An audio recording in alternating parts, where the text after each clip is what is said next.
Let's talk about parts per million. How 350 became 400 and how the tension's still building, we forget to talk about the world. You know that green thing that sometimes pops up on your flat screen TV set? Well, I propose that we take a second to preemptively remember the sections of this Earth we haven't killed yet. 2 degrees doesn't seem like a catastrophe.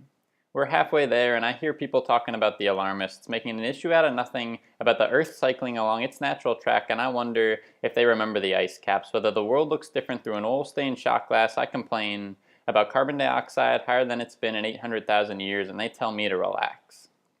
I'd see the light if I'd look just a bit further back, see 15 million years ago, it was higher and the Earth was fine, so why should they care? And I suspect that it wouldn't do much good to point out that humans couldn't live there. I know I sound like a bit of a hippie when I talk about the animals and the plants, and I can see you checking Facebook on your iPhone as we talk, rolling your eyes and sighing, but just because you only give a shit about the cute polar bear stuck on a shrinking piece of ice doesn't mean he's the only one that's dying. I know phytoplankton are not sexy, and it's hard to care that they cannot survive in oceans that continue to heat. We'd rather yell about people hunting whales and ignore the disappearance of the stuff that whales eat. Nobody wants to hear about decreased snowfall, the decline of aspens and the birds that used to sing from them. The Amazon canopy may be crumbling as the last few trees are cut down, but think of all the things we can wring from them. And so the corporations march on, planning a Keystone pipeline expansion, pumping tar sands through backyards, consuming everything we can get our hands on. The people willing to read the fine print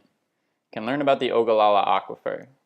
You say we'd have to be stupid to run a pipe full of oil over our drinking water, but addiction is a funny thing. And I wonder if the CEOs feel even a twinge of guilt as they watch hurricanes become superstorms and hit the coast at a 75-degree tilt. Did you watch footage from the aftermath of Sandy and wonder about the state of this nation? One that spent more money last year cleaning up natural disasters than we did on education, so I'll keep talking about parts per million. And you might look at me and say that I'm just one among billions, but since when do you have to be important to care about this world's children? So count me among those who don't want to read the last history book ever written about the final lost generation and the people who knew enough to save them but didn't.